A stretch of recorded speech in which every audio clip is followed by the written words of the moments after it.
Bonjour à tous et bienvenue dans cette nouvelle vidéo. Nous finissons le tour des SCPI de Sofidy et aujourd'hui nous allons faire un bilan de santé d'une des SCPI les plus mémorables de cette classe d'actifs, Immorente. Bonjour Nicolas. Bonjour Mickaël. Merci de nous recevoir. On essaye de comprendre un peu la recette magique pour voir cette SCPI Immorente qui a finalement traversé l'ensemble des cycles immobiliers depuis 40 ans. Est-ce que tu peux nous expliquer comment? Oui, alors ravi d'être avec vous pour effectivement partager et parler de la SCPI Immorente qui est notre vaisseau amiral, qui est effectivement une SCPI emblématique du marché et qui, tu le soulignais Mickaël, depuis presque 40 ans, traverse les cycles immobiliers sans vaciller, puisque je rappelle que cette SCPI n'a jamais baissé son prix de part en 40 ans. Je pense que c'est important de le rappeler dans le contexte actuel.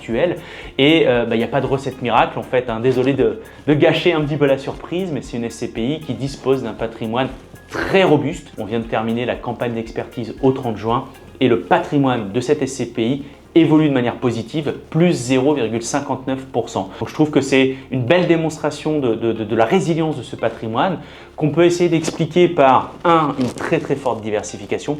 Immorente est la SCPI la plus diversifiée du marché dans laquelle vous allez trouver toutes les typologies d'actifs, du commerce, du bureau, de la logistique, de l'hôtellerie de plein air, plein de choses. Et également un axe de diversification géographique puisque je rappelle que cette SCPI est exposée également un peu à l'étranger. Donc une vraie SCPI patrimoniale, fonds de portefeuille, un patrimoine très diversifié, très granulaire. La SCPI Immorente, c'est plus de 2800 unités locatives.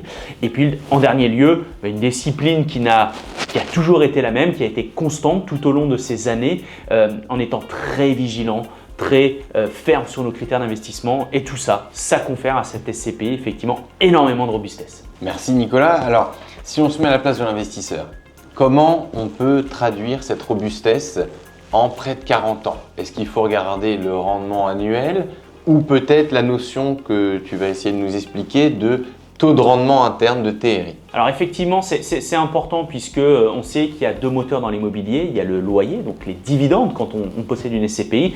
Et puis il y a également la valeur de l'immobilier. Donc là, dans le cadre d'une SCPI, la variation du prix de part. On vient de le dire, la valeur d'Immorente, le prix de souscription n'a jamais baissé en 40 ans. Mais l'indicateur principal qu'il faut regarder qui vient conjuguer ces deux moteurs-là, c'est ce qu'on appelle le TRI, le taux de rendement interne. Au cas précis d'Immorente, le taux de rendement interne depuis l'origine est de plus 9,37%. Concrètement, ça veut dire qu'un investisseur qui a investi au premier jour à la naissance d'Immorente s'est retrouvé avec une performance moyenne de plus 9,37% par an. Alors bien entendu, c'est des performances passées qui ne préjugent pas des performances futures, mais au moins elles existent. Donc c'est un élément qui vient faire la démonstration de cette capacité qu'a eu Immorente à traverser, à enjamber les cycles immobiliers en près de 40 ans. Merci Nicolas. Toujours un plaisir de te recevoir. Vous pourrez retrouver l'ensemble de la gamme Sofidy sur homeunity.com.